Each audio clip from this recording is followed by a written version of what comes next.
ជាតិខ្មែរកើតនៅលើដីខ្មែរយើងត្រូវខំថែជាតិឲ្យបានរុងរឿង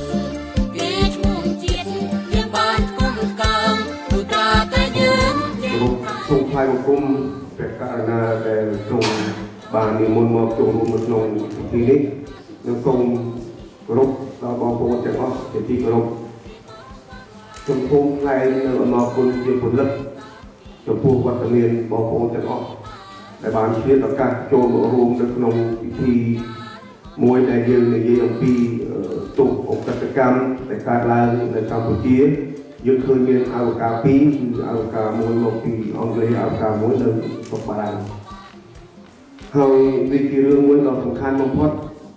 អស់លោកទាំងពីរជាជនបរទេសមិនមែនជាជនជាតិខ្មែរទេតែគេបដូរដើម្បីយើងទាំងអស់គ្នាហើយគួរឲ្យស្ដាយដោយសារយើងមានពេលវេលាតិចពេកនៅក្នុងការជម្រាបបងប្អូនទាំងអស់យើងមានតែ2សប្តាហ៍ហើយមិនទៅមានពេលវេលានឹងអញ្ជើញបងប្អូនឲ្យបានគ្រប់ចំនួនដូច្នេះសូមបងប្អូនមេត្តាអភ័យទោសតែទោះយ៉ាងណាក៏ដោយសុទ្ធតែជាអ្នកស្រឡាញ់ជាតិអ្នកស្រឡាញ់នៅអំពើយុត្តិធម៌ខ្ញុំសូមជម្រាបបងប្អូនថាអស់រយៈពេល40ឆ្នាំកន្លងមកហើយដែល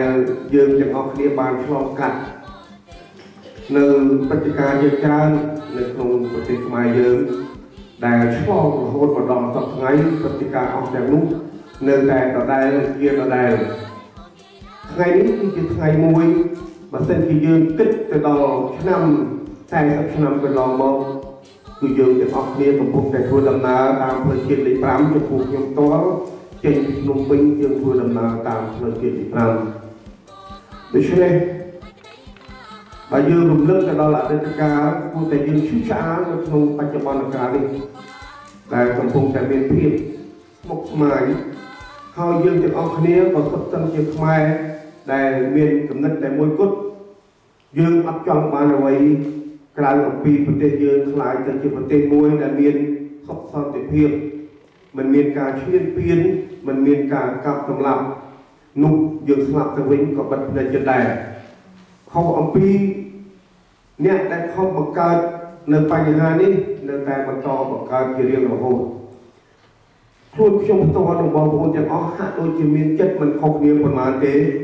គឺយើងសូមស្លាប់ទៅវិញដោយសន្តិភាពស្លាប់ទៅវិញសូមតែឲ្យខ្មែរខ្លាយទៅជាម្ចាស់ស្រុកឲ្យខ្មែររស់ដោយសន្តិភាពដោយខ្លួនឯងមិនមានការគៀបសង្កត់មិនមានការកាប់សម្លាប់ថ្ងៃនេះយើងឃើញមានទាំងពីរនៅលើមុខយើងនៅលើមុខយើងគឺគាត់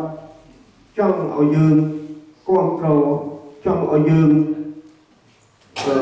ជួយគាត់នៅក្នុងលក្ខណៈមួយថាគាត់ទុកចិត្តធ្វើពលកម្មគ្រប់បែបយ៉ាងតាមផ្លូវច្បាប់ក្នុងនាមជាអ្នកជួយខ្មែរដូច្នេះយើងទាំងអស់គ្នាដែលជាខ្មែរ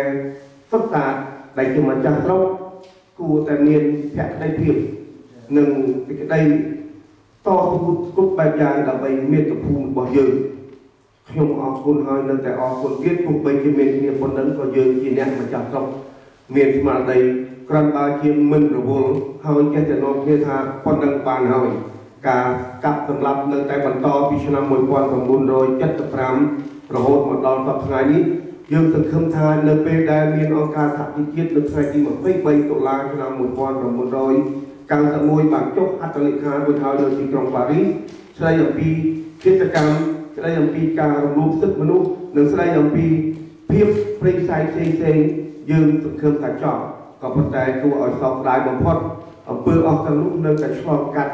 រហូតមកដល់ថ្ងៃនេះគ្មានទីបញ្ចប់ទេដូច្នេះខ្ញុំសូមឲ្យអានជាប្រែដើម្បីបកប្រែខ្លះនៅពាក្យដែលខ្ញុំនិយាយជាភាសាសង្ខេបមិនបាច់វែងឆ្ងាយទេ Well, thank you very much for coming and thank you in particular to those who organised today and thank you also in advance to the translators Bopa Wati who's translating into Khmer and Jessica Pinel who's translating into French. So we'll have English, French and Khmer today. ก็សូមអរគុណបងប្អូនទាំងអស់ដែលបានអញ្ជើញមកចូលរួមនៅថ្ងៃនេះគឺអរគុណទៅលោកគ្រឿងដែលបានរៀបចំវេទិកានេះបានសូមអរគុណដល់លោកយាយទីការបានចូលរួមបកស្រាយជាធម្មតា And what I propose to do today is to give quite a short presentation initially, just about 20 minutes or 30 minutes, and then save about an hour or so for questions so that we can discuss any of the issues that you're not sure about.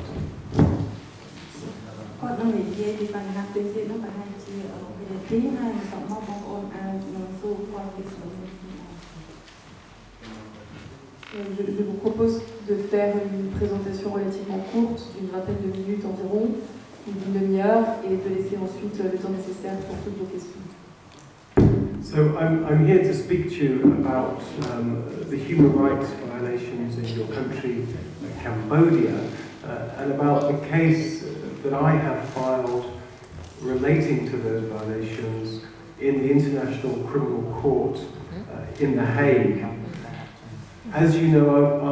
over the last 20 years, there's been a scramble for Cambodian resources whereby a tiny group of ruling elites have parceled out and carved up the best resources for themselves, including the land, the forest, and the other natural resources. And millions of hectares have been grabbed and sold off in economic land concessions. And your ancient forests have been felled, your rivers have been dammed and polluted, and thousands upon thousands of people have been thrown off land that they legally occupied. And because of all these abuses, we have witnessed increasing social unrest throughout Cambodia, and there are more and more demonstrations. I'll just start by introducing myself. My name is Rogers. I'm an international human rights lawyer. I live in London, but I work a lot in Asia. And I lived for 5 years in Cambodia, where I worked for the United Nations. And I worked on human rights issues there. And so I'm now engaged by Cambodian victims on this case relating to the International Criminal Court.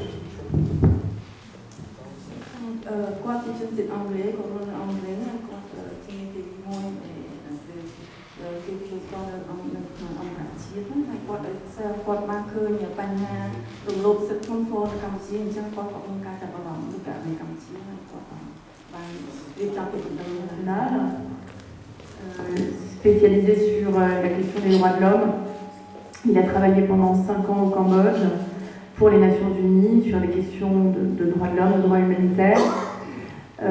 Et il a été engagé par des victimes cambodgiennes pour déposer une plainte devant la Cour pénale internationale, ce qu'il a fait en octobre 2014, comme il va vous l'expliquer. Voilà. Et en ce qui me concerne, très brièvement, aujourd'hui j'assure la traduction, mais je suis avocate aussi en France au barreau de Paris. That although I've been hired by individual victims, the case that I brought in the International Criminal Court relates to about 770,000 victims who are victims of the land grabbing. គាត់ធ្វើការតេតងជាមួយនឹងការបណ្ដេញចេញប្រជាជនការបណ្ដេញចេញដោយបង្ខំនៅប្រជាជននៅកម្ពុជាដែលមានចំនួនស្ថិតិធម្មតាគឺមានចំនួនដល់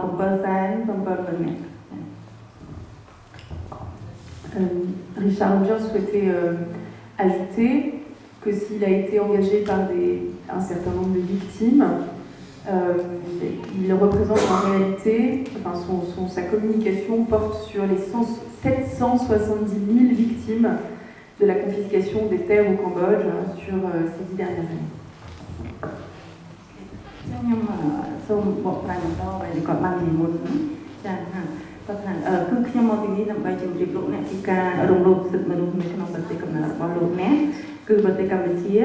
នឹងពីករណីដែលខ្ញុំបានដាក់ពាក្យបណ្ដឹង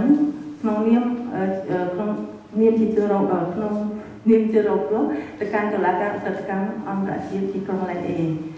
ដោយដែលអ្នកទាំងអស់គ្នាបានអង្ហាក្នុងរយៈពេល20ឆ្នាំចុងក្រោយនេះយើងបានឃើញការរំលោភប្លន់យកធនធានដ៏មានតម្លៃនៃប្រទេសកម្ពុជាដោយក្រុមអ្នកមានអំណាចក្តាប់តូចយកមកធ្វើជាសម្បត្តិផ្ទាល់ខ្លួន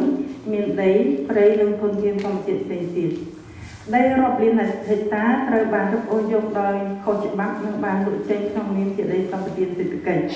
ព្រៃទាំងឡាយរបស់អ្នកត្រូវគេកាប់ទន្លេបឹងបួររបស់អ្នកត្រូវគេជីកនិងបំពុលពលរដ្ឋមិនសិនអ្នកត្រូវគេបណ្ដេញចេញដោយបង្ខំពីដីរបស់ពួកគេនិងបង្ខំឲ្យបោះបង់ចោលជីវិតតាមប្រពៃណីរបស់ពួកគេហើយយើងបានឃើញការកើនឡើងនៃភាពចលាចលក្នុងសង្គមទូទាំងប្រទេសដោយពលរដ្ឋខំព្យាយាមការពារផ្ទះសម្បែងរបស់ពួកគេនៅពេលដែលពួកមានអំណាចខ្លាចជាសិទ្ធិដ៏សម្បើមហាសាលប្រជាជនកម្ពុជាសាមញ្ញកំពុងប្រឈមនឹងភាពក្រីក្រយ៉ាងខ្លាំងណាស់ Pour revenir à la traduction, Richard Rogers donc, est ici pour vous parler de la question des violations des droits de l'homme dans votre pays, le Cambodge, et donc de la communication de la plainte qu'il a remise au nom des victimes à la Cour pénale internationale à La Haye au mois d'octobre 2014. Comme vous le savez, au cours de ces 20 dernières années, nous avons assisté à une véritable ruée vers les richesses du Cambodge, où un petit groupe de l'élite dirigeante s'est accaparé les ressources les plus précieuses, à savoir la terre, les forêts et les autres ressources naturelles. Des millions d'hectares ont été illégalement saisis et vendus dans le cadre de concessions économiques de terre. Vos forêts ont été décimées, vos rivières ont été endiguées et polluées. Des milliers et des milliers de personnes ont été expulsées de leurs terres et forcées d'abandonner leurs moyens de subsistance traditionnels. Et nous avons assisté à une augmentation des troubles sociaux dans tout le pays, alors que les gens tentent de protéger leurs maisons. Tandis que l'élite s'est considérablement enrichie au Cambodge, les Cambodgiens sombrent de plus en plus dans la pauvreté. And the victims of this land-grabbing system are not just the ordinary, hard-working Cambodians of today, but they're also the future generations of Cambodians. So unless something is done to change the system and to stop this pillage of resources, then your children and your grandchildren will inherit a Cambodia where most of the riches have already been siphoned off and sold. ជំនរងខ្លួននៃប្រព័ន្ធនេះគឺមិនមែនត្រឹមតែជាប្រជាជនកម្ពុជាសម័យដែលធ្វើការយ៉ាងលំបាកលំបិនប្រចាំថ្ងៃដើម្បីចិញ្ចឹមជីវិតទេប៉ុន្តែវាក៏ប៉ះពាល់ដល់អនាគតពលរដ្ឋកម្ពុជានៅក្នុងអន្តរក្រៅទៀតហើយបើគ្មានការទប់ស្កាត់នៅការប្លន់ធនធាននិងបំផ្លាញធនធានធម្មជាតិនៅកម្ពុជាទេអនាគតកូនចៅយើងទៅថ្ងៃក្រោយនឹងទទួលមរតកមួយនៅលើទឹកដីមួយដែលគ្មានធនធានធម្មជាតិសោះតែម្ដង Les travailleurs cambodgiens d'aujourd'hui ne sont pas les seules victimes de ce système. Ce système affectera aussi les futures générations de Cambodgiens. Et si rien n'est fait pour endiguer ce pillage des ressources au Cambodge, vos enfants et vos petits-enfants hériteront d'un Cambodge où la plupart des richesses auront disparu et auront été vendues. As you're probably aware, in order to implement this carve-up of the resources, the ruling elite have committed massive human rights abuses in the form of forcible transfer of people from their homes. In Phnom Penh alone, it's estimated that 145,000 residents have been forcibly evicted since the year 2000.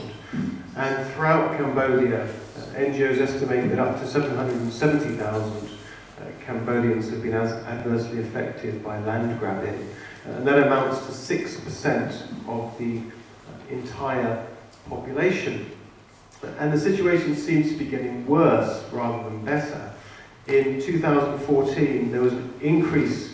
in the number of people affected. Licardo, which is an NGO that monitors the situation, registered over 10,000 families newly affected, which amounts to about 50,000 people. And that's a threefold increase on 2013.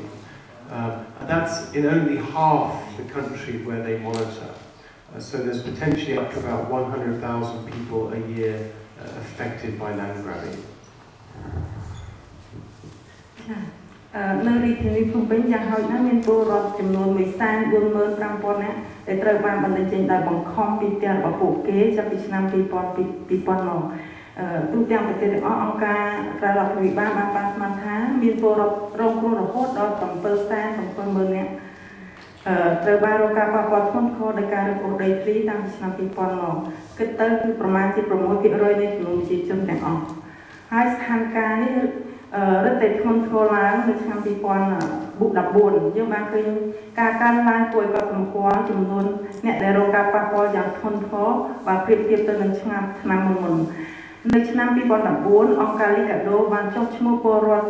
16,625 គ្រួសារនោះស្មើប្រមាណនឹង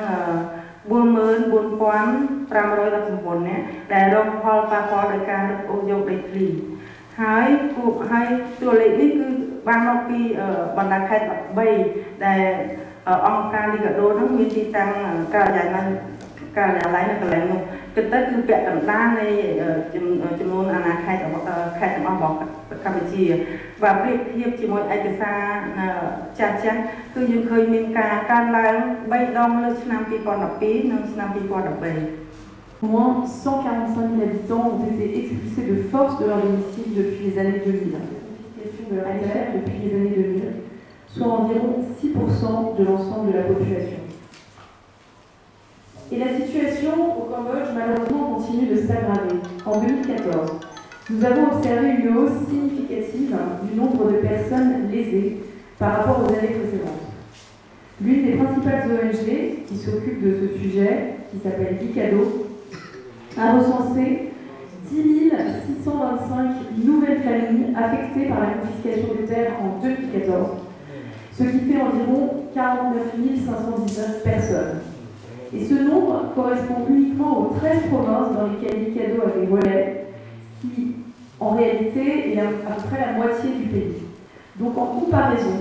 c'est 3 fois plus en 2014 que le nombre de familles qui avaient été victimes en 2013. By human rights defenders in Cambodia to investigate all the serious violations relating to land grabbing, as well as the serious that a case could be brought outside. សង្កេតលើករណីរំលោភសិទ្ធិធ្ងន់ធ្ងរដែលតាក់ទងនឹងការរឹបអូសដីធ្លីក៏ដូចជាការធ្វើទុកបុកម្នេញដល់អ្នកប្រឆាំងគេបានឲ្យខ្ញុំវាតម្លៃថាតើឧក្រិដ្ឋកម្មទាំងនោះអាចចូលទៅក្នុងករណីតុលាការអន្តរជាតិបានឬទេអ្វីដែលយើងបានឃើញនោះគឺថានៅពេលដែលយើងរាប់បញ្ចូលគ្រប់ករណីដែលបានរំលោភសិទ្ធិមនុស្សធ្ងន់ធ្ងរនៅកម្ពុជាក្នុងរយៈពេលមួយទសវត្សរ៍ចុងក្រោយនេះយើងឃើញថាករណីទាំងនោះវាហួសពីវិសាលគមនៃសិទ្ធិមនុស្សហើយអាចបំពេញករណីចោទប្រកាន់ទាក់ទងនឹងឧក្រិដ្ឋកម្មប្រឆាំងមនុស្សជាតិឈរលើមូលដ្ឋាននេះក្រុមអ្នកច្បាប់របស់ខ្ញុំនិងខ្ញុំបានព្រៀងករណីមួយប្តឹងទៅអាជ្ញាធរ ICC កាលពីថ្ងៃទី 7 ខែតុលាឆ្នាំ 2014 កន្លង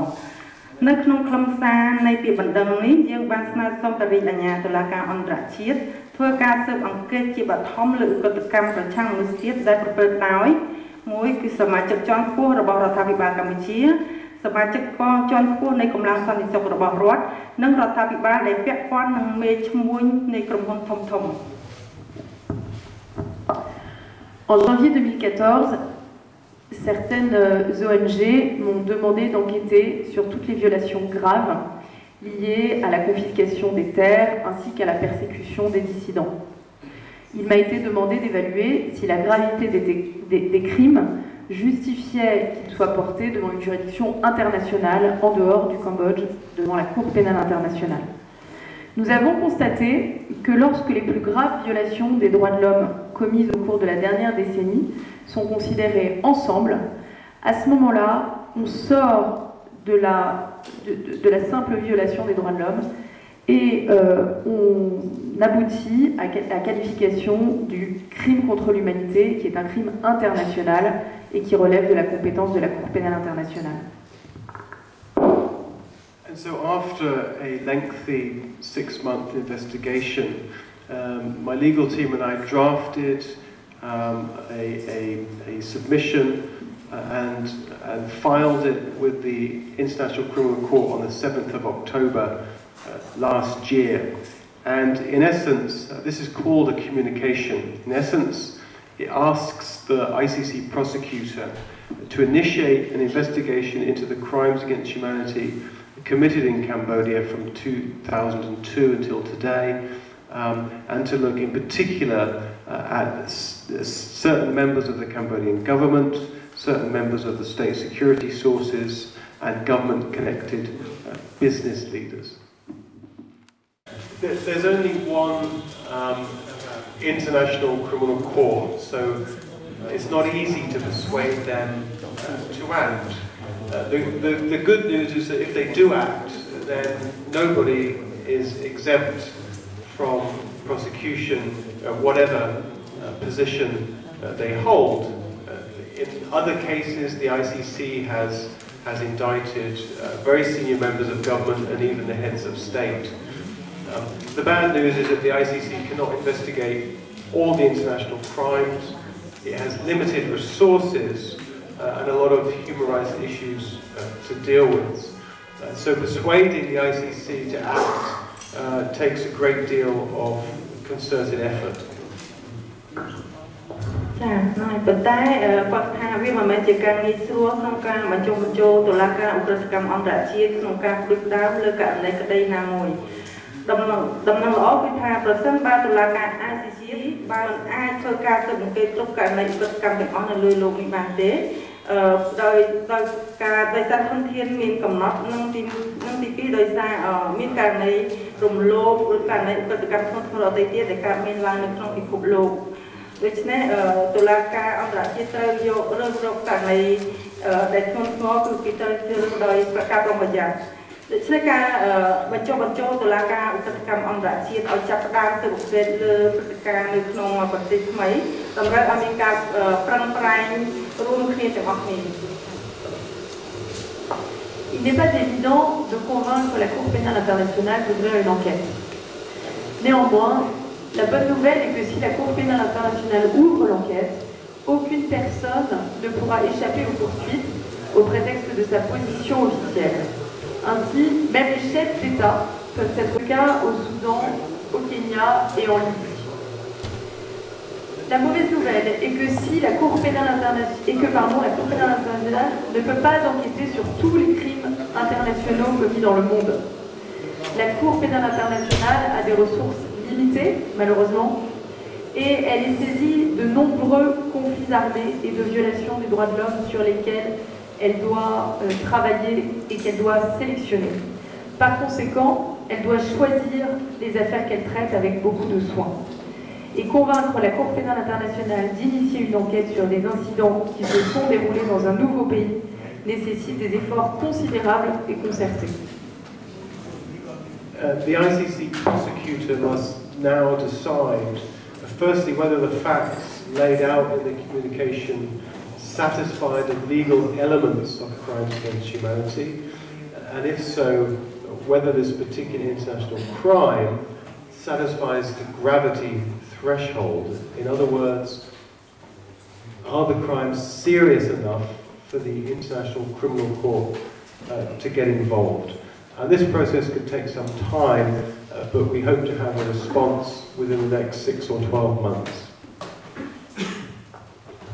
តើមានអ្វីអាចនឹងកើតឡើងបន្តមកទៀតឥឡូវនេះតុលាការអន្តរជាតិត្រូវតែសម្រេចចិត្តតើគាត់តាមទាំងឡាយនៅក្នុងគេបណ្ដឹងដែលគាត់ដាក់ហ្នឹងអាចបំពេញបែបបទនៃការចោទប្រកាន់របស់តុលាការឧក្រិដ្ឋកម្មអន្តរជាតិឬទេបើប្រសិនជាឧក្រិដ្ឋកម្មទាំងអស់នេះបំពេញទៅតាមលក្ខខណ្ឌរបស់តុលាការអន្តរជាតិត្រូវតែលោកដៃទៅក្នុងរឿងក្តីរបស់កម្ពុជាដំណើរការនេះអាចចំណាយពេលមួយរយៈតែមិនកំណត់ពេលណាច្បាស់លាស់ទេជាទូទៅដំណាក់កាលដំបូងអាចចំណាយពេលពី6ខែទៅ1ឆ្នាំ Que peut-il arriver maintenant? Le procureur de la Cour pénale internationale va devoir décider si les faits énoncés dans notre communication satisfont les critères du crime contre l'humanité. Et si le procureur estime que les critères sont remplis, à ce moment-là, elle doit décider si ce crime international satisfait le seuil de gravité. En d'autres termes, est-ce que les crimes commis au Cambodge sont suffisamment graves pour justifier l'implication de la Cour pénale internationale? Ce processus peut prendre un certain temps. Malheureusement, il n'y a pas de limite de temps pour que le procureur prenne sa décision, mais en général, cette première étape prend entre 6 et 12 mois. And so far we've gained a lot of support for our initiative. The biggest French human rights organisation, FIDH, is strongly supporting our case. Liberal International, which is a political umbrella group with 100 political parties around the world as members, they've also given their support. The European Parliament has said that it takes the case very seriously. And last December, 40 civil society organisations around the world sent a letter to the ICC prosecutor asking her to act on the communication. And we've also gained support in the United States. During my recent trip there, several congressmen said that they were keen to hold a hearing in a congressional subcommittee to talk about this issue.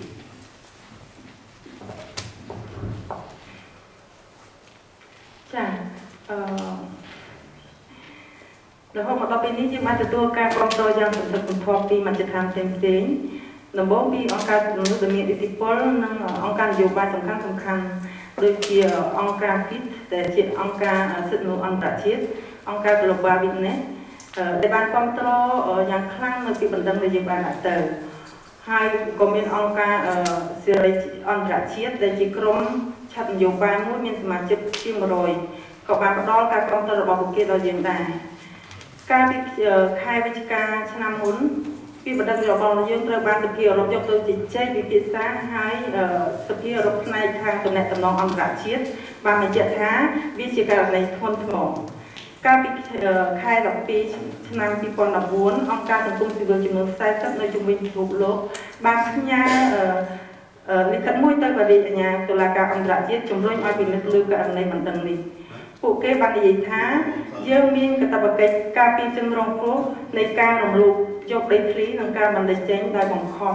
ដែលគ្មានផលវាសនាបានទទួលយុត្តិធម៌នៅក្នុងប្រទេសរបស់ខ្លួន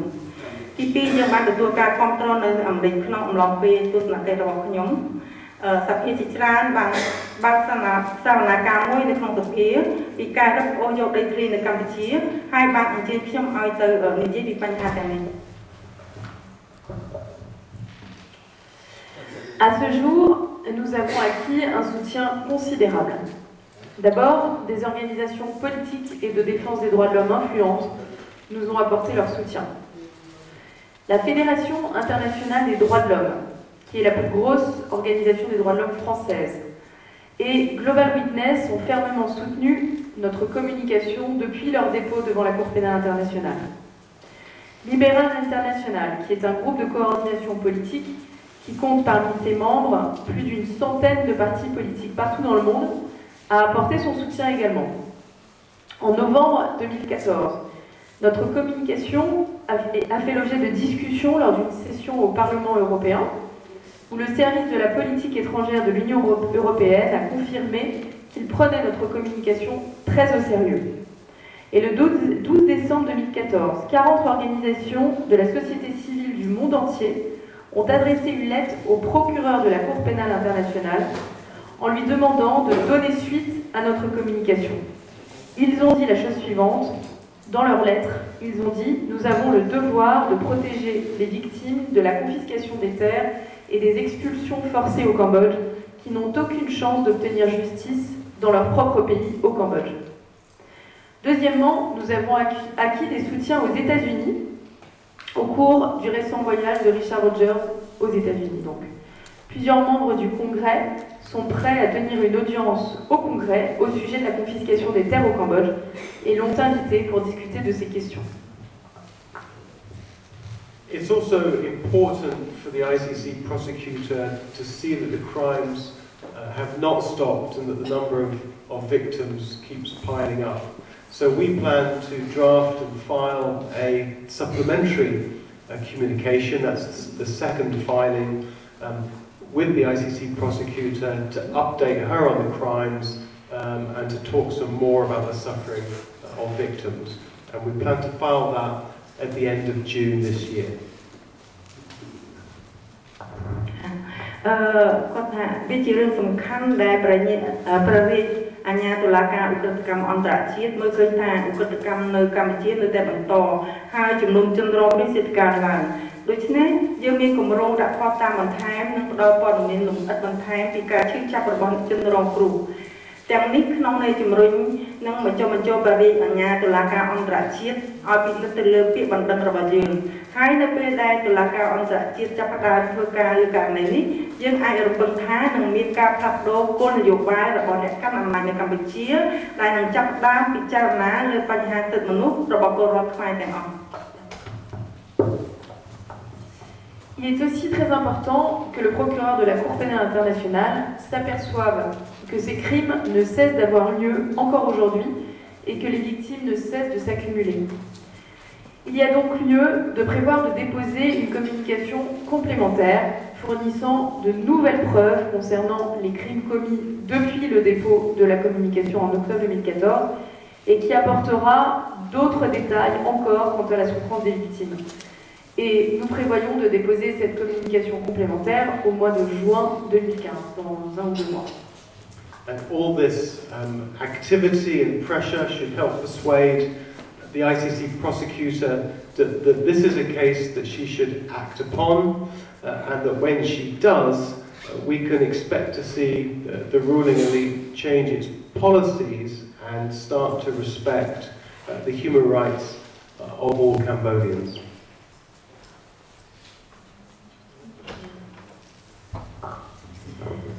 Pour terminer, donc, nous pensons que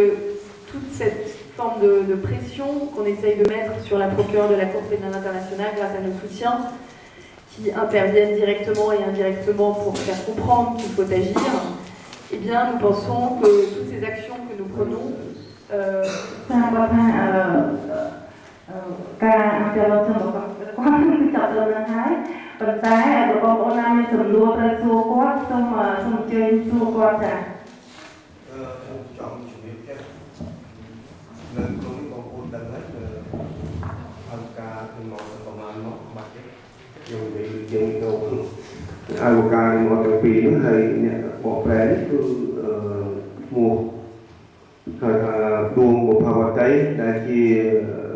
website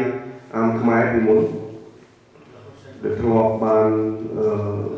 កោតទោសខ្លួនតែញឹកញាប់ដែរតែឥឡូវគេចោទគាត់ថាយួនទៅវិញដូច្នេះគួរសោកស្ដាយណាស់នឹងហើយម្នាក់ទៀតនេះគឺឈ្មោះសចន្ទរាជាយុវជនដែលខ្ញុំប្រហែលបានស្គាល់ច្រើនដែរគួយអស់ទាំងនោះតែមានអ្នកមួយចំនួនដែលខំបែកពីកុម្មុយនីសមកសេរីវិញដូចជាឃើញស្រាប់តែអ្នកប្រមាណទៀតអ្នកទៀតនៅតែដដែលមិនឃើញដូរទេហើយក្នុងនេះទៀតខ្ញុំសូមឲ្យបងប្អូនសួរជាសំណួរទៅដើម្បីសេចក្តីសុខនៅក្នុងប្រទេសកម្ពុជាយើងជាពិសេសប្រជាពលរដ្ឋយើងផ្ទាល់តែម្ដងយើងឃើញហើយគេវាយគេទាត់គេធាក់មានឈាមជាម្ចាស់អង្គរតែអង្គរជារបស់យួនមានឈាមជាម្ចាស់ស្រុកតែអត់មានភពវាសនារស់នៅលើទឹកដីខ្លួនឯងទេពេលធ្វើការយើងរត់មកស្រុកថៃដើម្បីប្រកបរបរចិញ្ចឹមជីវិតតាក់មានគេទាត់គេធាក់ជួនកាលគេមិនឲ្យលុយគេសម្លាប់ចោលទៅទៀតដូច្នេះប្រជាជនខ្មែរយើងនៅបន្តការវេទនាមិនដឹងជាដល់ឆ្នាំណាទេហើយបើសិនជាយើងក៏លេងមើលទៅការដឹកនាំរបស់គណៈបកនីមួយៗយើងឃើញថាពេលដូចជាមានភាពស្រាលបន្តិចមានភាពស្រាលបន្តិចក៏ប៉ុន្តែវាជាគន្លឹះនៃអ្នកនយោបាយទាំងអស់នឹងអញ្ចឹង En français, comment faire pour que la Cour ouvre une enquête? Question numéro 1. Question numéro 2. Qu'est-ce que vous attendez de nous qui sommes dans la diaspora? D'accord. យ៉ាងម៉េចដើម្បីឲ្យតុលាការឧក្រិដ្ឋកម្មអន្តរជាតិនឹងបើកសវនកម្មលើករណីកម្ពុជាហ ហើយសំណួរទី2របស់គាត់គឺតើគាត់សួរទៅលោក Richard Rogers ថាតើគាត់រងចាំអ្វីពីពួកខ្មែរនៅក្រៅប្រទេសទាំងអស់ Thank you for the question. There's several things that you can do as diaspora. There's a petition that's been organised. There's an online petition that is organised by a group of diaspora in the United States. That's one thing. And the second thing is you can provide filings to the prosecutor. And all that takes resources. On va répondre à la seconde question. Donc, qu'est-ce que la diaspora peut faire Alors, il y a plusieurs choses à faire. La première chose, c'est qu'il y a une pétition, enfin il y a plusieurs manifestement pétitions, dont l'une qui a été organisée par un groupe, enfin par des Cambodgiens américains, donc issus de la diaspora aux États-Unis. Et vous pouvez signer sur Internet en allant sur le site Internet. Donc on va vous donner toutes les informations, mais tout à l'heure. Et la deuxième chose que vous pouvez faire, c'est nous apporter un support financier. Parce que nous continuons de mener des investigations et donc on va déposer une plainte complémentaire. Il y a plusieurs personnes qui travaillent là-dessus et tout ça demande des ressources et aussi des ressources financières. Donc ça c'est la deuxième chose que vous pouvez faire. Merci. ហ្នឹងហើយគាត់ថាទី1អ្វីដែលបងប្អូនអាចជួយគាត់បានគឺឲ្យបងប្អូនទៅលើអ៊ីនធឺណិតដើម្បីលើ website ដើម្បីsigné ចុះហត្ថលេខាលើ petition មួយដែលបងប្អូននៅអាមេរិកហ្នឹងគាត់បានរៀបចំធ្វើហើយគាត់បានដាក់នៅ online នៅលើ website ទី2គឺបងប្អូនអាចជួយដោយថវិកាដើម្បីជ្រោមជ្រែងនៅក្នុងពីបណ្ដឹងរបស់គាត់ព្រោះគាត់ត្រូវការធ្វើការត្រូវការអវកាសផ្សេងមេធាវីផ្សេងៗទៀតដើម្បីធ្វើការជាមួយគាត់អញ្ចឹងទៅហើយត្រូវចំណាយថវិកាមួយចំនួនអញ្ចឹងទាំងពីរហ្នឹងហើយដែលបងប្អូនអាចជួយដើម្បីជំរុញឲ្យមានការបើកស៊ើបអង្កេតលើករណីនៅកម្ពុជាចា៎ Once the court receives information from the victims or the victims' advocates, then they will make an analysis of that information. And this is a huge job. The file was 450 pages. There was 1,000 footnotes. There was 8 annexes. We provided a massive amount of information. And the court will now go through the process of analysing all that and to see if it satisfies the elements of the international crimes that the court is allowed to look into. And that is a process going on at the moment. And as you can imagine, they need to go through all the sources of information to double check them, to make sure they're accurate, to make sure they're true. And so this process takes some time. But if they find that the facts satisfy the elements of the crimes, then they will open a preliminary examination. Monsieur, le dossier que nous avons soumis à la Cour pénale internationale est un dossier très volumineux. C'est 450 pages avec beaucoup de documents en annexe, de notes de bas de page, donc il y a beaucoup d'informations. Donc aujourd'hui, la Cour, qui a ces informations à disposition, va les analyser et va apprécier si, avec toutes ces informations, on satisfait les éléments constitutifs du crime contre l'humanité. Donc voilà, alors je ne sais pas si ça répond à votre question.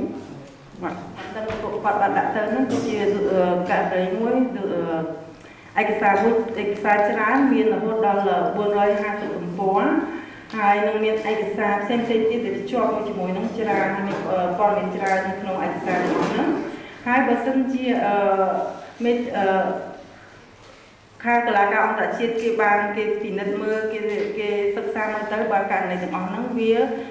ឆ្លើយតបនឹងលក្ខខណ្ឌរបស់តុលាការសិទ្ធិកម្មអន្តរជាតិគេនឹងអាចបើកការស៊ើបអង្កេតបឋម Not only evidence but also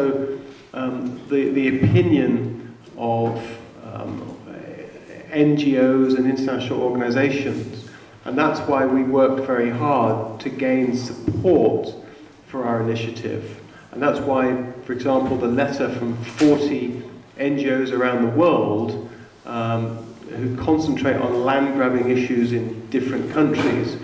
That's why it's important for them to send a letter to the prosecutor so that she sees that these things are not just going on in Cambodia, they're going on in many, many different countries. And what we hope is that the prosecutor will realise that land grabbing has become so serious that the International Criminal Court should act. Alors, pour compléter la précédente réponse,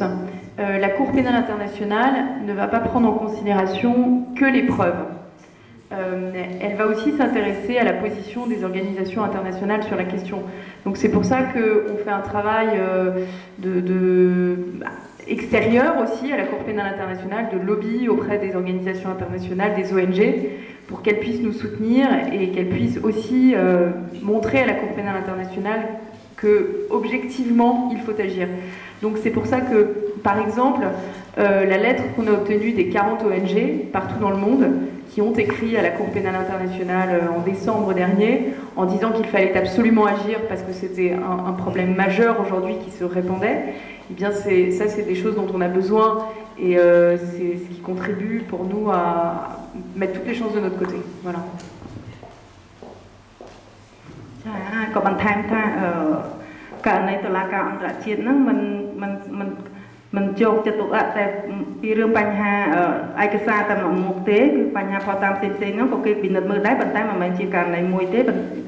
វាមានរឿងផ្សេងៗទៀតដែលអាចជួយជំរុញឲ្យមានការបើកការស៊ើបអង្កេតបឋមដូចជាមានការគ្រប់គ្រងពីមជ្ឈដ្ឋានផ្សេងៗមជ្ឈដ្ឋានអន្តរជាតិអញ្ចឹងបានជាពួកគាត់ធ្វើដំណើរទៅជួបអង្គការស្ថាប័នផ្សេងៗហ្នឹងដើម្បីធ្វើគេដែលពាក្យគេថា lobbying ហ្នឹងដើម្បីឲ្យគេមានការគ្រប់គ្រងហើយឲ្យពួកអ្នកស្ថាប័នផ្សេងៗហ្នឹងជំរុញ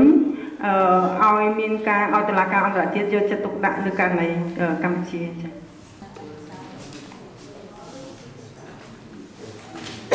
ខ្ញុំជាខ្មែរនាងខ្ញុំសូមអរគុណដល់លោក Rogers ដែលបានទទួលបន្ទុកជួយខ្មែរសូមអរគុណច្រើន What I hope will happen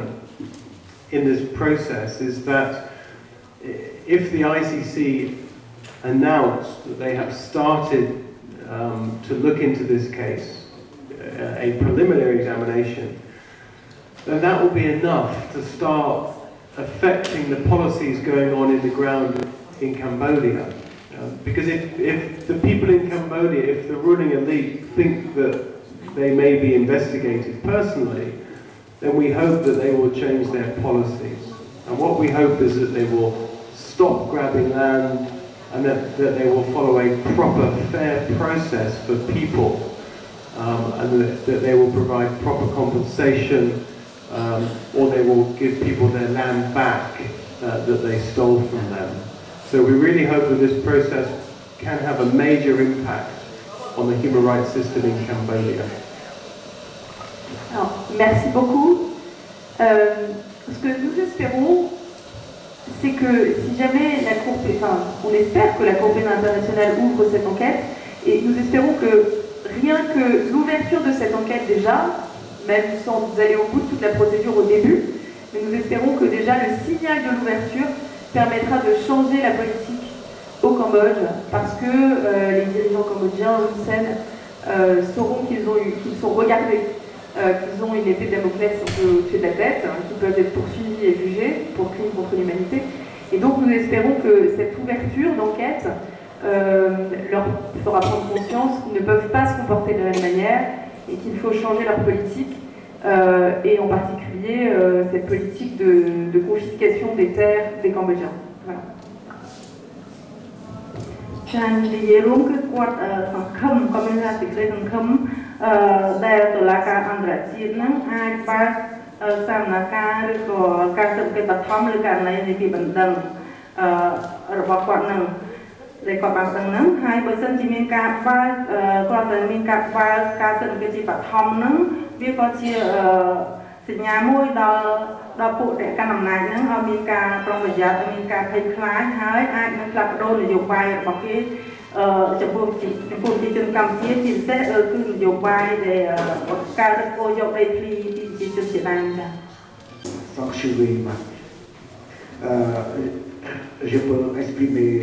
quelques langues en français, peut-être couramment. Oui. Merci beaucoup, Monsieur Richard Roger. Merci beaucoup de soutien derrière nous. Ce sont des victimes aussi. C'est une génération là, depuis là jusqu'à maintenant 40 ans. Et vous savez là,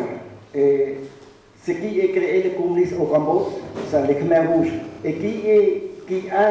le maître des Khmer rouges, ce sont les Vietnamiens. Et les Vietnamiens qui tuent les Cambodgiens au Cambodge, ils réforment un autre régime de 7 janvier 1949 pour sauver le Cambodge. C'est pas vrai, c'est faux. Et le régime actuel depuis 1979 jusqu'à maintenant, c'est le même pouvoir de Hun Sen. Et Hun Sen, c'est ancien communiste. Et maintenant, il fait comme il n'est pas communiste. C'est pas vrai. C'est pas vrai. Donc, les Cambodgiens victimes et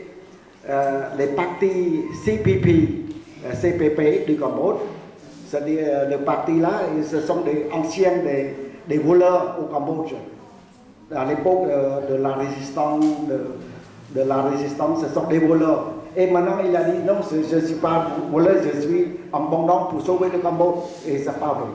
Et je souhaite beaucoup de vous, c'est-à-dire de vous qui s'occupent contre les criminels au Cambodge. Et depuis sa génération, vous voyez, il évoque tout. C'est-à-dire des biens au Cambodge, des contrôles au Cambodge, et il ne peut pas, c'est-à-dire il n'est pas revendiqué le Cambodgien Crown jusqu'à maintenant, c'est-à-dire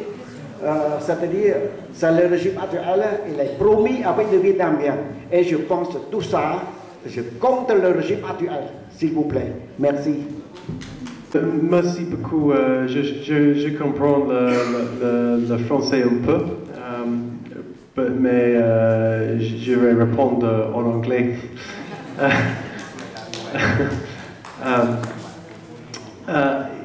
Yes, but you're right. Vous avez raison. But part of the problem comes from the Khmer Rouge. We can only look at the human rights violations that started in mid-2002,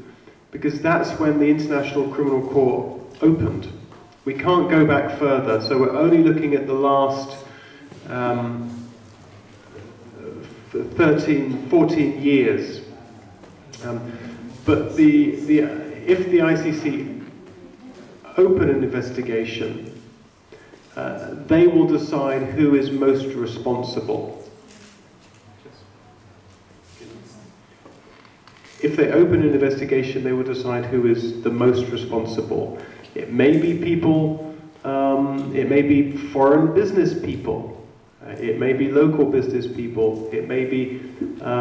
people in charge of the security forces. We know that the military have taken part in many land grabs. It may be people in the CPP connected to the government. There's many people involved in this process. And the International Criminal Court will look at the evidence and decide who are the most responsible people. Pour vos observations, vous avez raison, beaucoup ce qu'on constate aujourd'hui est très souvent lié, remonte à l'époque des Khmer rouges. Mais nous, en ce qui nous concerne, on ne peut regarder aux violations qui ne sont commises que depuis 2002, parce que la Cour pénale internationale a été créée en 2002. Et donc elle n'étudie que les violations qui ont été commises après sa création. Donc on n'a pas le droit de remonter plus loin pour soumettre une affaire devant la Cour pénale internationale. Voilà, donc c'est pour cette raison qu'on s'est attaché à ce qui s'est passé sur les 10-15 dernières années. Et la deuxième chose, c'est que la Cour pénale internationale ne va poursuivre et juger éventuellement que les personnes les plus responsables des violations. On ne pourra pas juger tout le monde. Ces personnes les plus responsables, ça peut être évidemment des hommes politiques, mais ça peut être aussi des militaires, ça peut être des hommes d'affaires qui sont liés au gouvernement. mais on ne pourra pas juger tout le monde. Donc voilà, malheureusement, on est contraint par un cadre de temps d'abord, donc après 2002, et puis par un cadre de personnes, les personnes les plus responsables.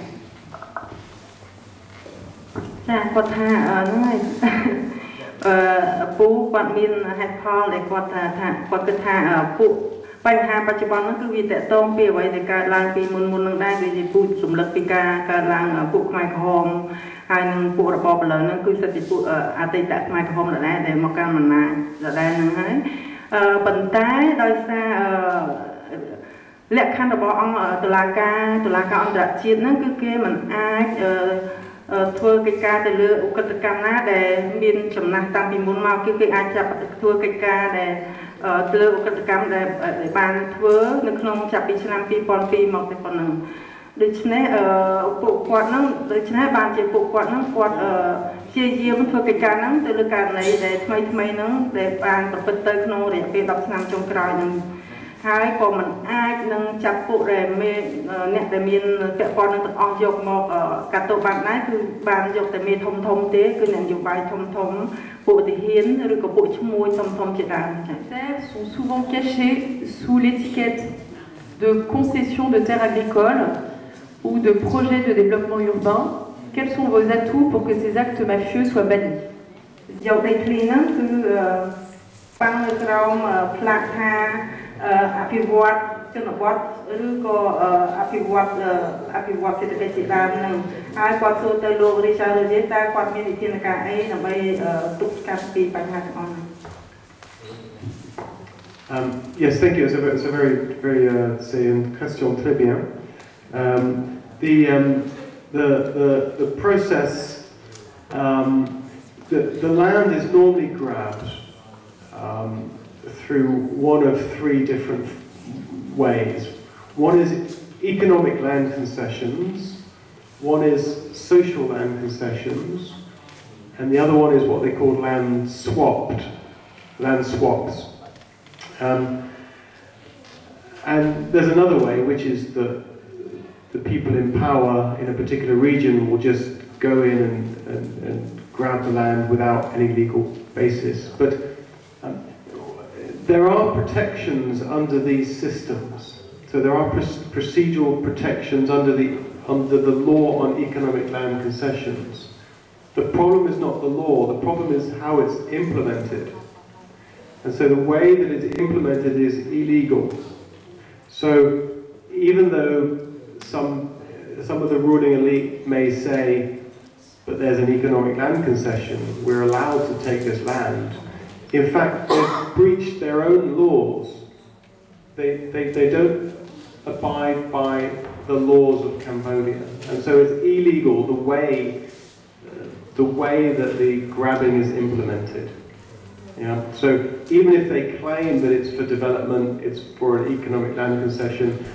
there's still procedures that have to be followed. You can't just grab land, throw people off the land, burn down their villages, put them in prison. There's a whole... Monsieur, c'est une très bonne question. En général, les terres sont confisquées sous trois étiquettes légales. Les concessions économiques, les concessions sociales et les échanges de terres. Alors, je traduis ça, vous avez compris. Il y a une loi au Cambodge qui encadre les confiscations légales de terres, enfin ça n'existe pas les confiscations légales, mais les concessions de terres. Le problème c'est que ce n'est pas que cette loi n'existe pas, cette loi qui protège n'existe pas, c'est qu'elle est mal appliquée et qu'elle est appliquée d'une manière frauduleuse par les autorités. Donc ce que disait Rogers, c'est que effectivement on se sert le plus souvent de moyens légaux détournés en fait pour créer des situations illégales, mais effectivement, en général, on va se baser sur des moyens légaux. Donc tout ça est illégal et tout ça est dénoncé dans la communication, et c'est en dénonçant ces utilisations illégales, ces détournements d'une loi légale, qu'on caractérise les crimes contre l'humanité.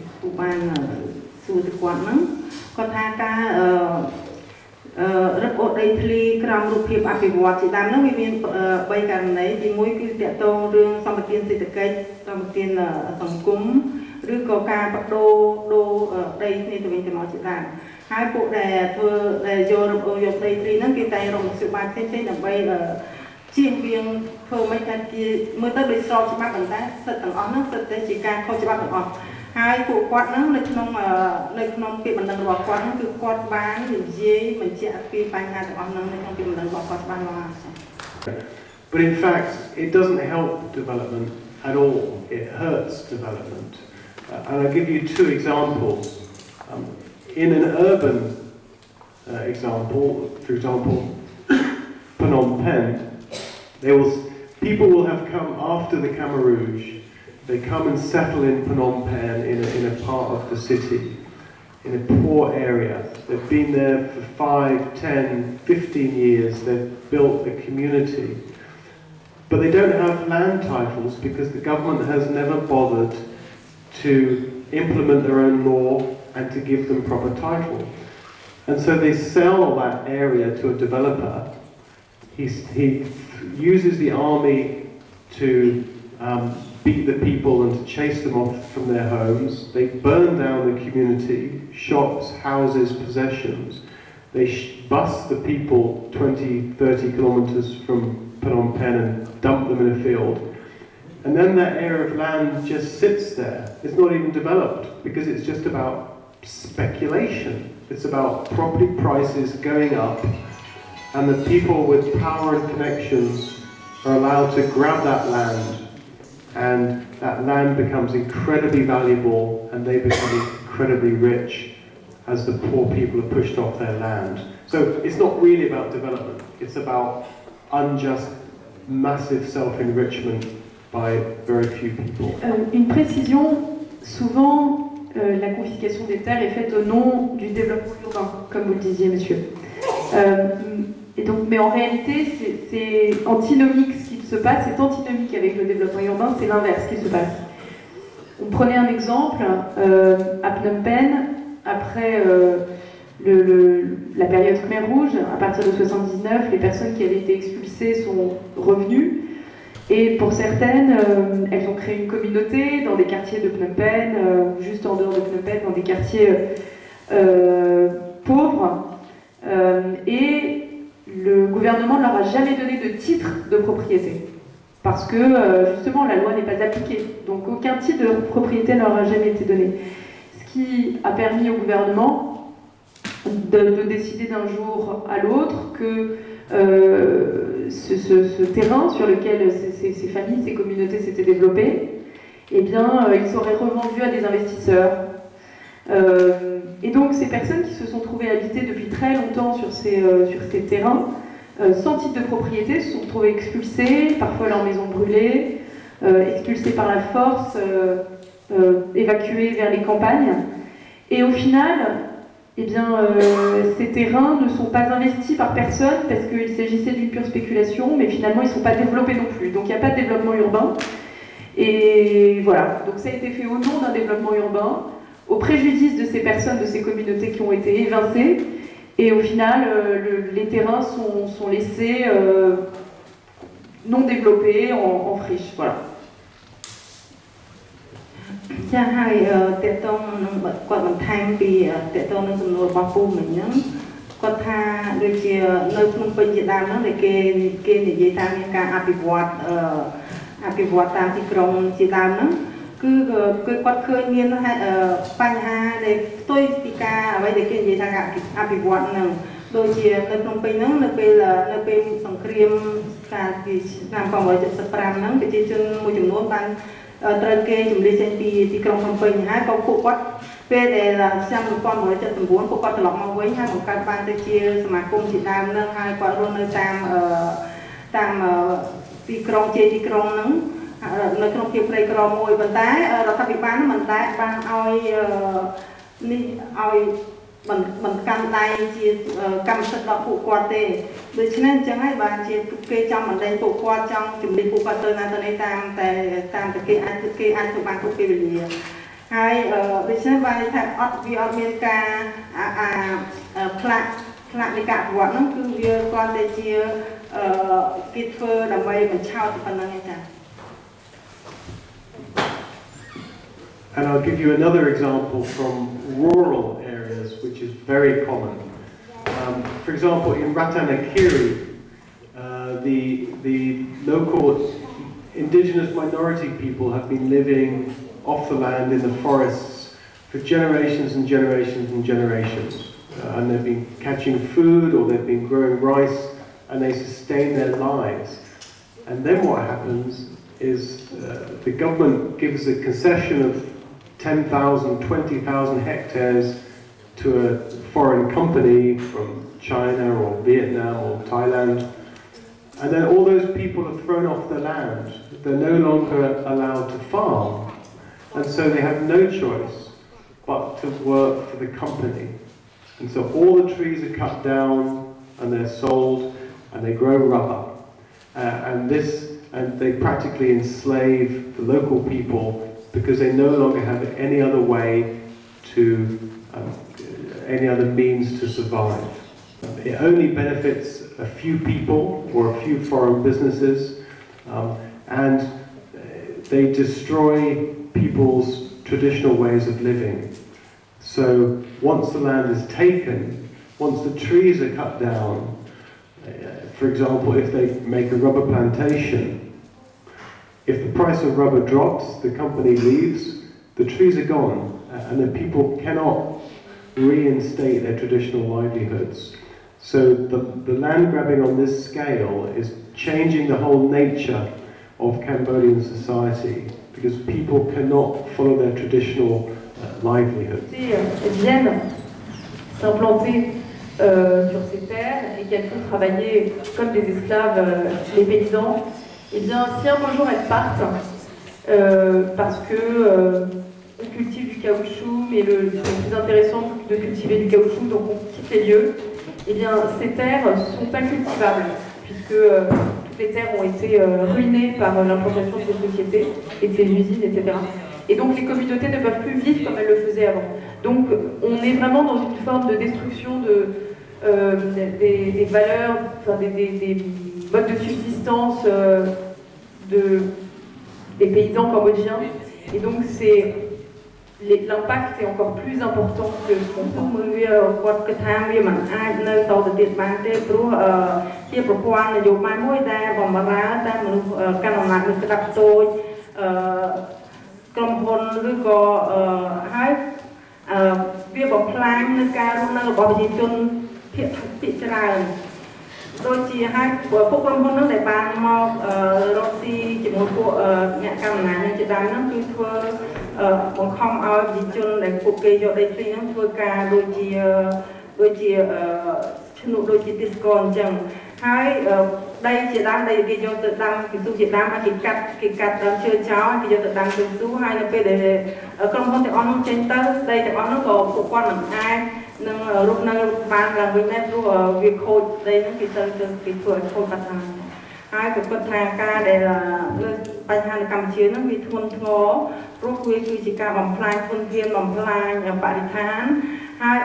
Alors une nouvelle question,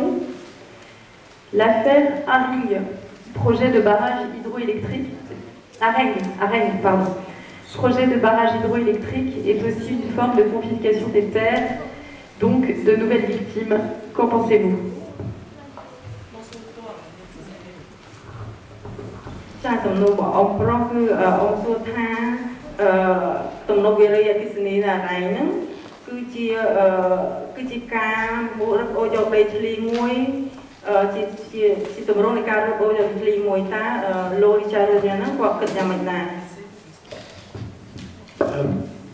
I don't know the details of that particular case, but what I can say is that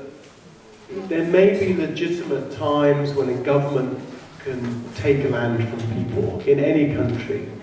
For example, in France, to build an airport runway. But it has to follow a certain procedure. If it doesn't follow the procedure, it's illegal. And if the people are forced off, it becomes illegal forcible eviction. And the process that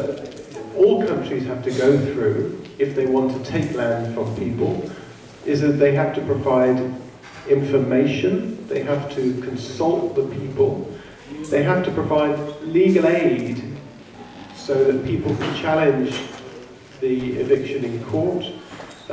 They can only be evicted if there's a valid court order, and then people must be given compensation for their land. If those procedures are not followed, then it's not legal. So I don't know this particular example, but I would guess that those procedures have not been followed. Sur l'affaire Areng, on ne connaît pas les circonstances exactes de cette affaire, mais ce qu'on peut dire, c'est qu'il peut y avoir des circonstances légitimes de confiscation entre guillemets des terres, mais à condition qu'on suive un processus légal. Et en France, par exemple, si on veut construire un aéroport, il est possible de construire un aéroport sur des terres qui appartiennent à certaines personnes. Mais dans ce contexte-là, il faut que les conditions soient réunies pour que ce soit d'une manière légale. Et d'une manière légale, qu'est-ce que ça implique? Ça implique d'abord que les personnes dont on va confisquer les terres soient informées à l'avance, qu'on leur offre les moyens légaux de contester cette décision devant des juridictions, c'est-à-dire qu'on paye éventuellement des avocats pour eux, qu'il y ait comme en France un système d'aide juridictionnelle. Quand on n'a pas les moyens de payer un avocat, c'est l'État qui paye un avocat, pour que effectivement ce puisse être contredit devant une juridiction. Et puis surtout aussi,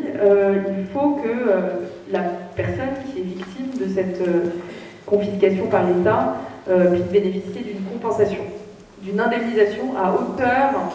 du préjudice qu'elle subit du fait de cette confiscation. Et si ces critères ne sont pas satisfaits, à ce moment-là, on est dans une confiscation illégale de terres et on retombe dans notre dossier. Mais on ne connaît pas les circonstances exactes de cette affaire Areng. Voilà. ចាគាត់ថាជំនួសអង្គប្រងមិនទៀតគាត់ថាគាត់មិនដឹងពីលក្ខខណ្ឌអ្វីដែលកើតឡើងទៅគាត់នៅតំបន់តរ៉ៃទេប្រហែលជាគាត់អត់បានសិក្សាពីករណីហ្នឹងគាត់ថាប្រហែលជាអាចមានករណីដែលបងយកដីធ្លីនឹងប្រហែលជាអាចអញ្ចឹងមែននៅក្នុងករណីដែលគេចង់ធ្វើអ្វីៗទៅតាមក្របច្បាប់គឺអ្នកដែលចង់ក្រុមហ៊ុនទាំងឡាយដែលចង់ធ្វើជាកន្លែងជាលៀនចំហឬក៏ទំនប់វារីទីនេះជាដើមហ្នឹងគឺត្រូវទូទៅគឺគាត់ធ្វើលើដីមួយដែលអាចមានម្ចាស់អញ្ចឹងដើម្បីស្របច្បាប់គឺគាត់ត្រូវការផ្ដល់ព័ត៌មានឲ្យម្ចាស់ហ្នឹងហើយគាត់ផ្ដល់នៅមធ្យោបាយផ្សេងដើម្បីឲ្យម្ចាស់ដីហ្នឹងអាចនឹងតវ៉ានៅចំពោះមុខច្បាប់ហើយបើសិនជាករណីទាំងអស់ហ្នឹងគឺអត់មានទេក៏គឺគេអាចចាត់ទុកថាជាករណីនៃការរំអូនយកដីធ្លីចា៎ It's not just Cambodia, but what's a little bit different in Cambodia is the scale of this, and 22% of your land, of your country has been taken since the year 2000 in land grabs. 6% of the population have been affected. That's about 770,000 people. And the NGOs estimate that about 100,000 more people every year are being affected. So it's because it's on such a massive scale that it becomes more than a human rights violation, it becomes an international crime. And that's important to remember. That's why we go to the International Criminal Court in The Hague. Mais pas qu'au Cambodge, mais ce qui est très spécial au Cambodge, c'est la mesure, la dimension de la confiscation des terres au Cambodge. Comme on vous l'a dit tout à l'heure, depuis 2000, 22% des terres cambodgiennes ont été confisquées par l'État, ce qui est énorme. Et dans des proportions pareilles, on sort de la question de la violation des droits de l'homme et on tombe sous le coup des infractions internationales comme les crimes contre l'humanité. C'est pour ça que nous allons devant la Cour pénale internationale. ដែលប៉ះពាល់រហូតដល់21-22% នៃរង្វង់ផ្ទៃដីហើយប្រជាជនដែលរងការប៉ះពាល់នោះមានរហូតដល់ 6%ដូច្នេះទាំងអស់ហ្នឹងនៅពេលដែលយើងសិក្សាមើលទៅករណីទាំងអស់ហ្នឹងគឺវាខុសពីករណីនៃការរំលោភសិទ្ធិមនុស្សធម្មតាគឺវាអាចចាត់ទុកចូលក្នុងករណីឧក្រិដ្ឋកម្មប្រឆាំងនឹងមនុស្សជាតិដល់ជាជំពងខ្ញុំញ៉ាំសូមជម្រាបបងអូនជំរាបជាតិរបស់ដែលបានជួយមកជួបហើយសូមអរគុណលោក Rogers ហើយនិងគូរបស់តែបងប្អូនរបស់ត្រីបងប្អូនសំដួលของខ្ញុំគ្រាន់ចង់សួរថាសូមឲ្យបកប្រែខ្ញុំសួរជាខ្មែរណា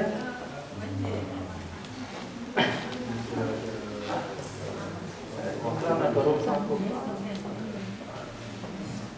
សំដួលរបស់ខ្ញុំគ្រាន់ចង់សួរថាបើសិនណាជារូបរបស់យើងរដ្ឋាភិបាលខ្មែរយើងបកស្រាយណាផ្លាស់ប្ដូរសកម្មភាពដែលគេធ្វើនោះហើយគេต้องអ្វីៗជួបដល់ប្រជាពលរដ្ឋខ្មែរវិញតែខូចខាតណាតើសកម្មភាពរបស់លោកប្រជាជនគាត់បានបន្តទៅទៀតឬអត់ Thank you very much for the comments from the representative from the consulate. I'm very grateful for his support. Merci beaucoup aux observations de monsieur du consulat du Cambodge. J'apprécie beaucoup votre soutien. As to the second question, what we would like to happen is that once the ICC open an investigation, then the government and the other leaders have a rethink about this whole land issue. And they have an assessment and they give land back that was illegally taken, or they provide compensation to the people. And if they do that, then the ICC would probably not go forward with a full prosecution, because they would see that the damage that has been done has been reversed. But if the government don't change their policies, then we would hope that the ICC would continue to investigate and possibly to issue indictments against individuals. De cette procédure ICC, c'est que le gouvernement cambodgien donc change sa manière d'agir, considère le droit des victimes et effectivement vivent avec cette épée de Damoclès qui leur permettra d'adopter un comportement différent. Et peut-être, ce que nous espérons, c'est qu'effectivement, si jamais le gouvernement cambodgien commence à indemniser les victimes, à ne plus saisir leurs terres de manière illégale, eh bien, effectivement, il est tout à fait probable que la Cour pénale internationale ne poursuive pas ces investigations puisqu'elle considérera que la situation est rétablie. Le fait que la situation persiste, c'est un argument de poids pour leur permettre d'ouvrir une enquête, mais si ce n'est pas le cas, que la situation se stabilise, eh bien, nous pouvons nous attendre effectivement à ce que la plainte ait fait son effet et que la Cour pénale internationale n'aille pas plus loin. ចាចម្លើយរបស់គាត់ថាបើសិនជារដ្ឋាភិបាលហ្នឹងបដូរផ្លាស់គោលនយោបាយរបស់គេឈប់រឹបអូសយកដីធ្លីពីប្រជាជនហើយអស់ដីធ្លីទៅប្រជាជនវិញវាគ្មានហេតុផលអីដែលតុលាការអន្តរជាតិនឹងបន្តការប្តឹងផ្តល់ទៅរដ្ឋាភិបាលលោកហ៊ុនសែនតទៀតទេប៉ុន្តែក្នុងករណីដែលអត់បានពួកគេអត់នៅតែបន្តរឹបអូសដីធ្លីយើងនឹងនៅតែបន្តប្តឹងរដ្ឋាភិបាលតទៀត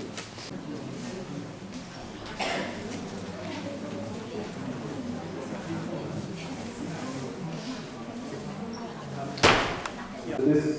process is about crime and victims, it's not about politics. Sometimes it's difficult to differentiate the two in Cambodia, but I think it's very important to see my initiative as about victims. So whatever deal is done between the political parties in Cambodia doesn't change anything for the victims. The victims are victims of land grabbing and persecution of the past. And they are the ones who are the subject of this action in the ICC. So whatever happens in the politics, it doesn't affect the crimes that have already happened to victims. Par rapport à la dernière question qui a été posée sur l'impact d'un éventuel rapprochement entre Hussein et Sarkozy sur la procédure ICC, ce qu'il faut savoir, c'est que cette procédure ICC n'a rien à voir avec la politique. C'est une procédure qui a été diligentée au nom des victimes de la confiscation des terres et victimes de ces crimes, de ce qu'on appelle nous un crime contre l'humanité. Donc, en réalité, peu importe ce qui se passe sur le terrain politique au Cambodge, les victimes restent des victimes et elles ont le droit d'obtenir justice. Donc, c'est vraiment deux choses indépendantes. Il n'y a pas de...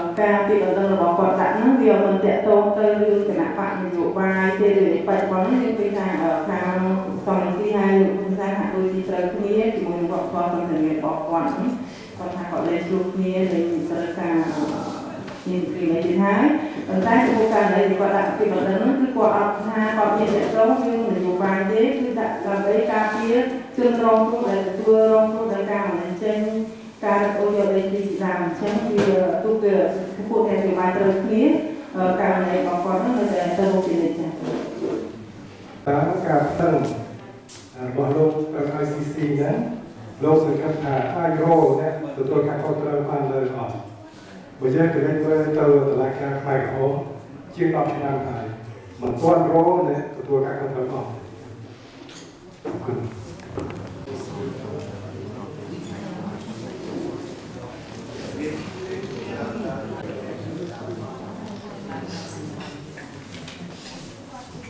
First finding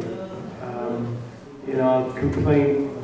we left the allegations very broad. So we pointed out the security forces who had implemented the land grabs. So we said this particular unit, that particular section, those people in the police, those people in the army, and we pointed out the connections with people in the civilian administration. So it's really for the ICC to first determine that there is a crime within the statute, and then they will look at more detail at the individuals. But we didn't name individuals in our complaint. That can come at a later stage. Une question que nous avons déposée, nous n'avons pas nommé des personnes, nous n'avons pas mis en cause de manière nominative des personnes. Nous avons visé les unités, les groupes qui sont chargés de se rendre sur le terrain et d'expulser les gens, de brûler les habitations, etc. Nous avons effectué un lien, mais de manière assez peu précise pour laisser à la Cour pénale internationale le soin de désigner les responsables, les personnes responsables, mais nous avons effectué un lien avec les supérieurs hiérarchiques qui pourraient être mis en cause. Mais nous sommes restés assez larges sur le nom des personnes. Nous n'avons pas mentionné de nom. Voilà. ចាគាត់និយាយថានៅក្នុងពាក្យបណ្ដឹងរបស់គាត់ដែលគាត់ដាក់ទៅហ្នឹងគាត់អត់មានចោទឈ្មោះអ្នកណាមួយចំទេគឺគាត់ចោទជាក្រុមដូចជាក្រុមពួកទាហានប៉ូលីសដែលទៅផ្លន់ក្តីជាជនដុតផ្ទះជាជនជាដើមហ្នឹងហើយគាត់ថាទុកករណីហ្នឹងទៅឲ្យតុលាការឧក្រិដ្ឋកម្មអន្តរជាតិមើលសិក្សាខ្លួនឯងហើយចុចឈ្មោះអ្នកដែលទទួលខុសត្រូវនោះដោយខ្លួនឯង Vì tôi có nói em vừa để cho là sao anh đã chết cho chặt quá chặt cho còn gì sự một cái ta cái là anh đã chết ai chặt quá bạn. The ICC is an international criminal court and it has members. Cambodia is a member because it signed up to the Rome Statute. So all members have an obligation to comply with the orders of the court. That's a legal obligation. So if the court issues an arrest warrant against somebody in Cambodia, whoever it is, they have a legal obligation to comply with the arrest warrant. Now, if they do not comply, the ICC does not have a police force. So they cannot go in and grab somebody from a country and put them in prison in The Hague. But what happens is, once the arrest warrant is issued, there's a huge amount of political and diplomatic pressure on that country. And the people who are indicted are isolated. They can't travel, because if they land in another country, they may be arrested. So it goes Rome en 2002, qui a créé la Cour pénale internationale. Donc le Cambodge est soumis aux décisions de la Cour pénale internationale. Et si jamais il a l'obligation de respecter les décisions de la Cour pénale internationale au terme de ce statut de Rome. Si jamais Hun Sen est convoqué pour être entendu, il doit se rendre à La Haye pour être entendu. Ou bien des enquêteurs se rendront au Cambodge. Mais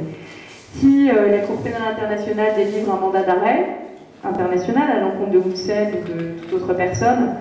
Hun Sen ou ces toute autre personne ont l'obligation de comparaître devant la Cour pénale internationale. Maintenant, si elles ne comparaissent pas, la Cour pénale internationale n'a pas de force de police. Donc, ils ne peuvent pas se déplacer au Cambodge, aller l'arrêter, etc. Mais, si jamais il y a un mandat d'arrêt international contre Hun Sen ou autre, à ce moment-là, et qu'il n'est pas respecté, qu'il ne se rend pas, à ce moment-là, il y a une telle pression internationale qui se crée que ça devient non plus un problème légal, mais un problème politique et diplomatique. C'est-à-dire que les relations diplomatiques avec certains pays vont être rompues. Ça veut dire que Hun Sen ne pourra pas voyager, parce que s'il voyage ailleurs, il peut être arrêté dans un autre pays. Ça, c'est pas problématique. C'est qu'au Cambodge qu'il est protégé, mais ailleurs, dans tout autre pays qui est membre de la Cour pénale internationale, il peut être arrêté. Donc, c'est un moyen de pression qui est très très important. តុលាការអន្តរជាតិហ្នឹងគឺមានលក្ខន្តិកៈមួយច្បាស់លាស់គឺលក្ខន្តិកៈហ្នឹងគឺត្រូវបានសញ្ញេដោយសមាជិកជាច្រើនហើយប្រទេសកម្ពុជាក៏ជាសមាជិកមួយដែលបានចុះហត្ថលេខាលើលក្ខន្តិកៈដែលគេហៅថាលក្ខន្តិកៈរ៉ូមហ្នឹងកាលពីឆ្នាំ 2002 អញ្ចឹងកម្ពុជាមានទូនីតិថាត្រូវតែគោរពតាមអ្វីដែលខ្លួនបានចុះហត្ថលេខាជាមួយនឹងតុលាការឧក្រិដ្ឋកម្មអន្តរជាតិ បើសិនជាមាន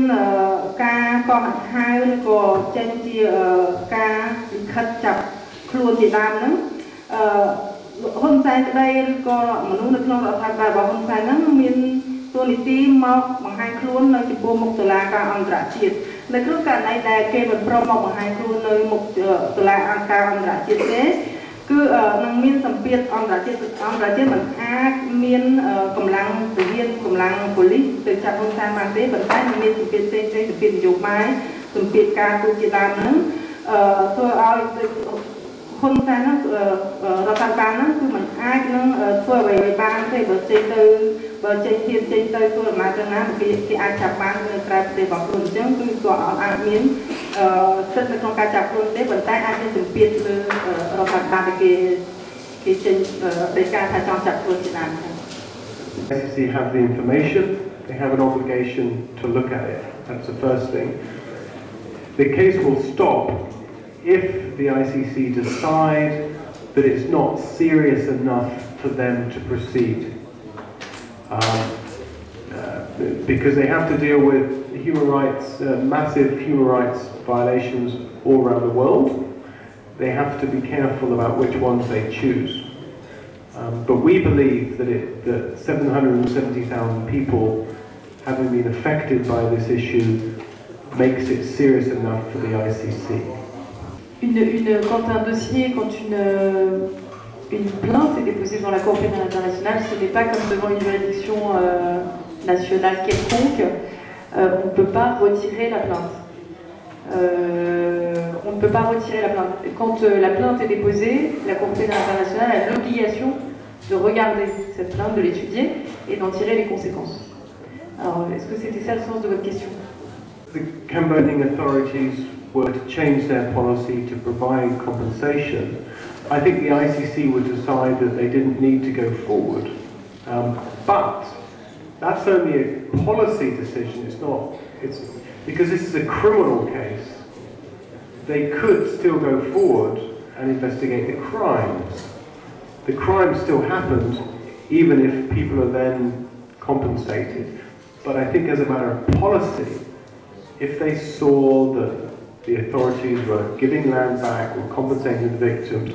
they would probably think, okay, we don't need to go forward on that case anymore. Par l'État du Cambodge, par exemple, on peut l'imaginer.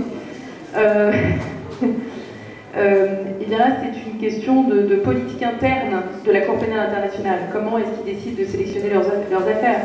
C'est vrai que sur le papier, ce n'est pas parce que les victimes sont indemnisées sur le plan civil que les crimes ne peuvent pas être l'objet d'investigation et de poursuites sur le plan pénal. C'est deux plans différents. Donc les crimes sont quand même commis et donc les personnes peuvent quand même être poursuivies, etc. Mais sur le plan de leur politique interne, ça c'est une décision qui relève de la politique interne de la Cour. On imagine, vu qu'ils ont des ressources limitées et qu'on leur présente beaucoup d'affaires d'une gravité extrême, on imagine qu'ils diront, bon bah dans ce cas, on enquête, on va pas plus loin, on n'enquête plus sur cette affaire puisque le dommage a été réparé. Mais encore une fois, c'est pas une question légale, c'est une question de politique interne.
Yes, the shooting of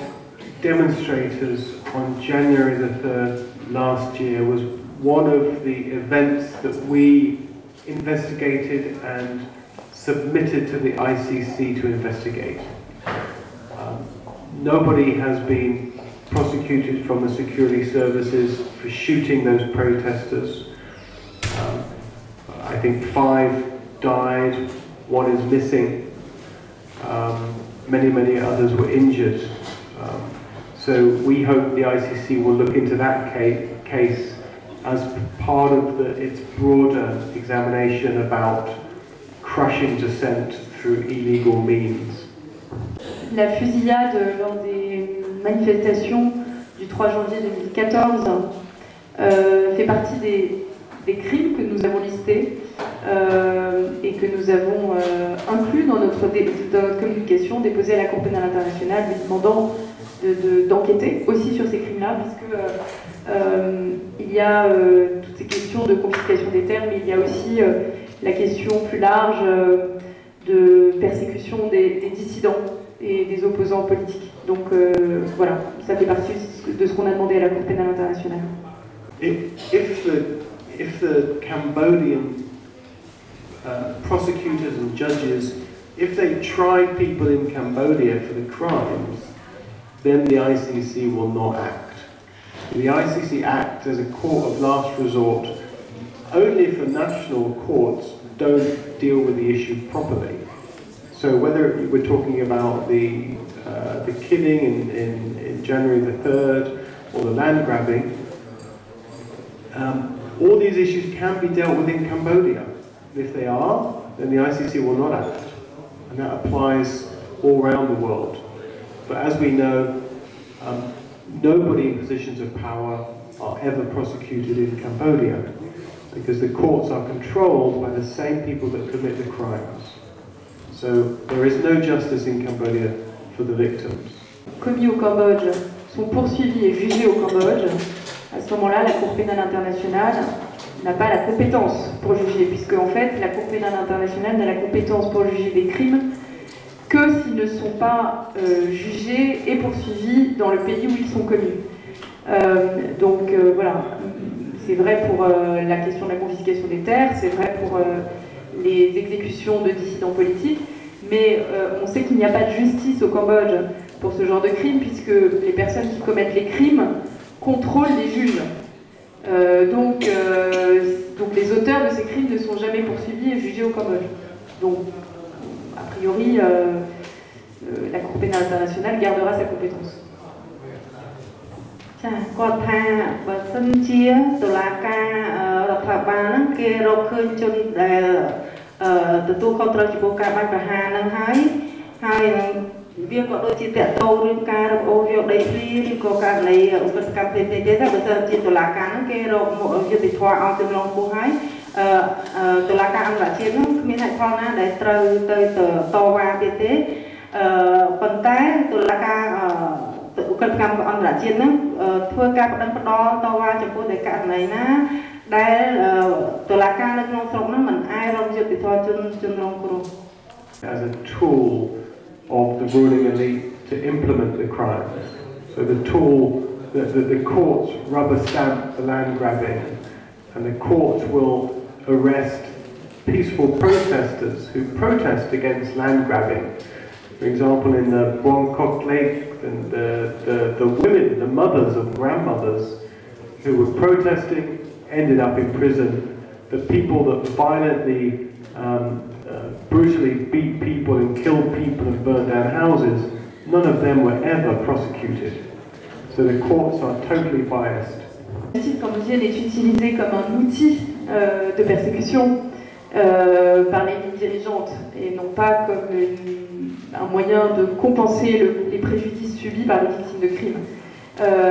Donc la justice est aussi biaisée et utilisée par ce moyen-là, par exemple, à Buangkok Lake. Ce ne sont pas les militaires ou les policiers qui ont réprimé cette manifestation par la violence qui ont été poursuivis et jugés, mais ce sont justement des personnes qui manifestaient de manière pacifiste, des mères, des grands-mères, etc. Donc justement la manière dont la justice fonctionne fait partie de ce système criminel. ក៏បន្ថែមថាជារួមគឺតុលាការនៅស្រុកខ្មែរហ្នឹងតុលាការរបស់រដ្ឋាភិបាលលោកហ៊ុនសែនហ្នឹងមិនមែនជាតុលាការដែលរកយុត្តិធម៌ជូនជនរងគ្រោះដល់ជនបព្វជិជនទេតែគឺជាឧបករណ៍នយោបាយមួយសម្រាប់កោតទោសធ្វើបាបប្រជាជនអញ្ចឹងដោយករណីនៅប្រជាជននៅបឹងកក់ជាដើមហ្នឹងអ្នកដែលធ្វើបាបពួកគាត់អត់បានត្រូវចាប់យកទៅកាត់ទោសឬក៏ផ្ដោតអីទេប៉ុន្តែគេបែរជាចាប់អ្នកដែលតវ៉ាយាយចាស់ចាស់បងប្អូនកូនក្មេងតូចៗជាដើមហ្នឹងគឺគេបានវាយហើយមួយចំនួនគឺគេបានចាប់ដាក់គុកពន្ធនាគារទៀតចា៎ដូច្នេះតុលាការហ្នឹងគឺមិនមែនសម្រាប់ជួយជនរងគ្រោះទេនៅអ្វីដែលគាត់បានមានប្រសាសន៍អំបញ្ញមិញហើយខ្ញុំសូមថ្លែងអំណរគុណទុកបកគោលជូនទៅលោកពូចន្ទរាដើម្បីរៀបរាប់ខ្លះអរគុណបងប្អូនហើយយើងបញ្ចប់កម្មវិធីយើងដោយសារនេះយើងរៀបចំរាត្រីសមរតទេខ្ញុំជួលនៅរាត្រីសមរតប៉ុន្តែគាត់មកខំពេកខ្ញុំក៏ត្រូវបកគោលថាឲ្យគាត់មករយៈទៅបាទដើម្បីថ្ងៃក្រោយទៅយើងស្រួលតាក់ទងគ្នាទៀតអរគុណច្រើនព្រះលោកពូចន្ទរា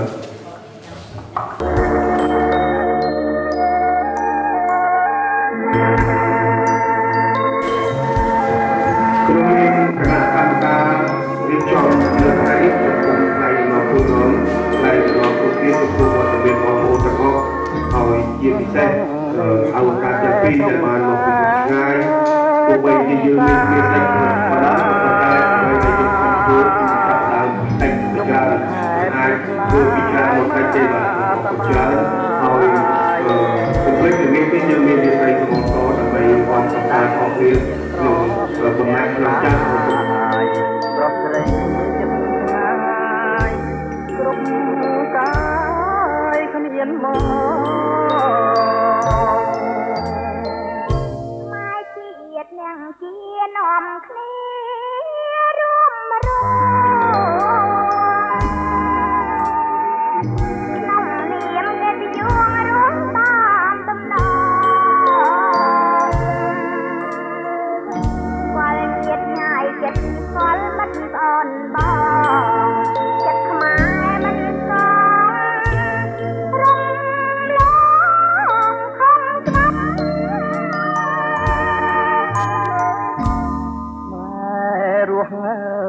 ក្នុងធម៌អវាទព្រះពុទ្ធនាងញ៉ាតម៉ែធំត្រង់ប្រាប់ម៉ែជាអ្នកជាមិនអាងចាំងកាប់ខ្លាចខុសនឹងច្បាប់ព្រះពុទ្ធសាសនាខ្មែរហ៊ានស៊ូបដូរជាការពីបើកិនទួងមាចង់មានប្រហាចង់រំចិត្តនៃបំបត្តិសាសនាយើងជាធម្មរា